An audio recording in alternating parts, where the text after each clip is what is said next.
if you've got a Fiat 500 and the clutch pedal sticks and sounds like this,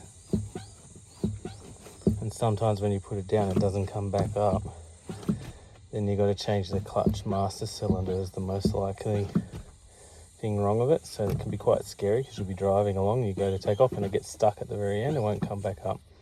And I'll show you what that is. So underneath the battery, which you can't really see very well here, is actually where the clutch actuator goes. If I zoom right in, that's part of it there. So when you push the clutch, that moves back and forth. And this one's really cruddy and old, and it's sticking. So to replace it, and here's the part that I've ordered. The part that we're replacing looks like this.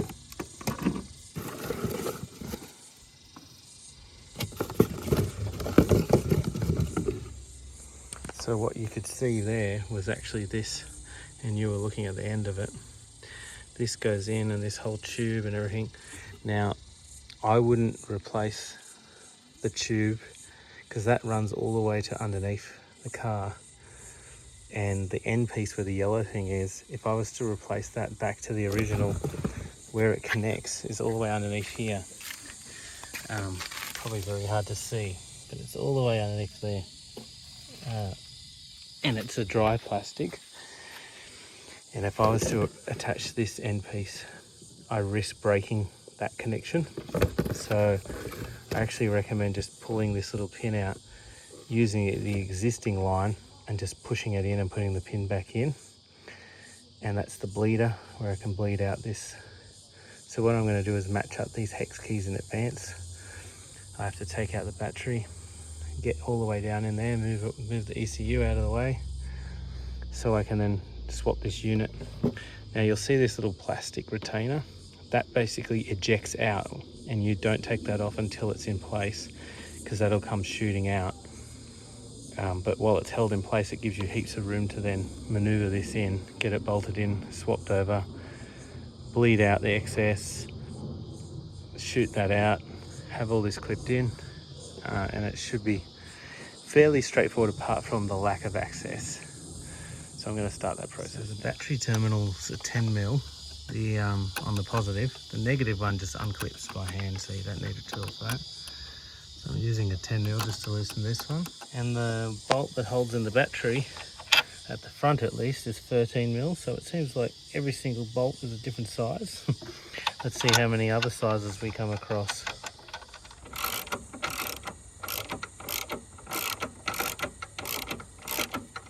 So once this comes out, the back is just a hook, I believe, from memory, and the whole strap assembly unhooks from the front and the rear of the battery. You can take the strap off completely, and then you'll get to this point, and then you've got to take out the next ones. Now I don't know what size they are, let's test. That is a different size, and that is a different size. So we've gone from 13, but I'm thinking these might be 12s now, because they're totally different size again from the other strap. So I'm just going to swap that out again. So we've gone from a 13 holding the battery strap to now a 12 holding the battery bay itself in. This one I'm going to have to give it a bit of a crack. Once you get those two off, you're probably thinking, okay, great, easy. No, they've got a hidden one down there. I'm not sure what size yet. And then you've got your ECU strapped onto the side of this battery holder, so you have to figure out, are you going to detach it completely or try and move it out of the way without breaking the wires? So you've got to consider that. Now the one in the hole is a different size, so I think it's a little bit bigger again, so probably back up to 13 or 14. Yep, we're back up to 13 for that one, same as the battery strap. So when you get this bolt off, it kind of just falls into the hole and you don't want to lose it. So I'm using one of my favorite tools. It's like a magnet on a stick. And hopefully then it can retrieve the bolt and then I don't lose it. And then I put everything into a container so I can keep track of it. And this magnet or stick will literally just stick turning metal. So it's kind of cool. And you can kind of leave it somewhere while you're using it and grab it later. So for this part, I've decided I'm going to detach the ECU. I don't want to play games trying to bend wires. I'm just going to undo these two clips on the top here, get this off, and then safely remove this section completely out of the way. So for these, by the way, you push the yellow bit that direction and then you pull up. Don't pull up first. You've got to get this yellow bit out first. Then as you're pulling up, it starts to detach itself and then it can lift off.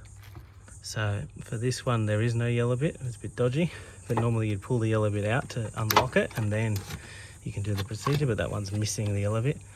There's a fair bit of water in there, which is not ideal. I might try and rinse all this water out or pour the water out before we use it, but this should just all lift out now. I haven't checked, but I'm guessing nothing. There's a few clips here, so you just got to get these clips off that hold the wires. But yeah, apart from that, this all just lifts out. So this is the Bosch ECU that comes out of it. I've just tipped it upside down to make sure the water's out of that connections. Bit grubby looking, but yeah, that's the brains of the car's engine there. And that's that deep bolt that I had to get out. It was through that one there. And the connectors came out of there.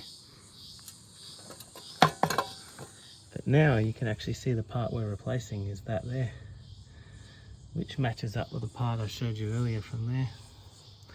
So I've got to figure out the bolts for that. You'll see the striker down the end that the clutch actually actuates off. There's the hose that I was talking about before. I'm going to try and reuse the existing hose. That earth strap's in the way of you seeing it properly, but there it is there. Goes all the way down and it connects up further. I'm going to try and reuse that one and just replace the top end of that there. So fingers crossed, I might give that a bit of a degreasing. Okay, we're back with the 13mm. And I'm just going to undo these bolts.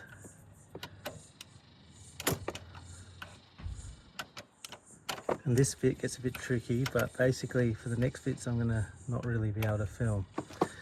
But what I'm going to do is I'm going to undo the clip, that clip there. The pipe will come out. I'm going to undo the clip in this one, and I'm going to be swapping them over pretty fast because I want to not lose any liquid that's in it, because then it means it's less air I've got to drain out later. So I'm going to be doing that. And then this little cap comes off, that's a bleed cap. I'm going to then bleed it. I've already got my Allen key ready for that, so you'll see that bit probably, but I need to swap this over from that one there really fast. So I'm going to get the new one on and in place, then I'm going to try and do the swap while the old one is detached. In order to make this process easier, I have this bleeding tube, and what I'll do is I'll put the end of the tube into this bottle, and that will catch all the fluid so I'm not putting it all over the floor, keeping the driveway clean. And then I stick this onto the bleed point, so when I'm pumping the clutch to bleed the new one and get the air bubbles out, then the liquid comes in here. Now as all that's happening, you'll have the actual reservoir here that needs to be topped up as you're bleeding. So I'm just going to take the cap off that one. So that reservoir here will go down and it'll have to be topped up during the bleeding process. So there's a few things happening all at once. Now I've undone this so this can come off.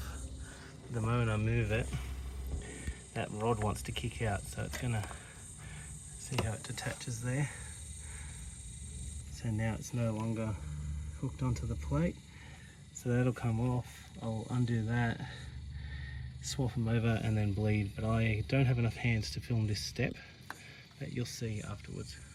Okay, what I've just done off camera is I've swapped out the new one for the old one. I took that little clip off, I took it off the old one, took the tube out, put the old one's tube into the new one, put the clip back on, and now I just have to mount it. And then once I'm ready, once it's mounted, then I undo this. Don't undo this before, because once you do, it shoots out and you'll never get it into that cap because you won't have enough strength to push it back. So now I'm going to put the bolts back on and we're almost there, and then we've got to do the bleed. Okay, once you release those tabs from there, make sure it's seated into the cup properly. I had to pull mine up and line it in. I've also got my bleeding kit ready to go into the bottle. Then I can loosen that and I can pump the clutch while I bleed out all the air bubbles. I'm going to just chop those little extra ends off to make it nice and clean too, so it doesn't get caught up on stuff. Okay, so that was bled. So basically I had the bleeding thing there while you get someone else to push the clutch. I've chopped off the excess. That's all sealed up now. I've done up the Allen key. So that's all good to go. Now everything is just the reverse. I've just got to get all the battery back in, the case, the battery, the straps, put the ECU back on, and the battery leads back on, and we're good to go. So it's just a reverse of the same process.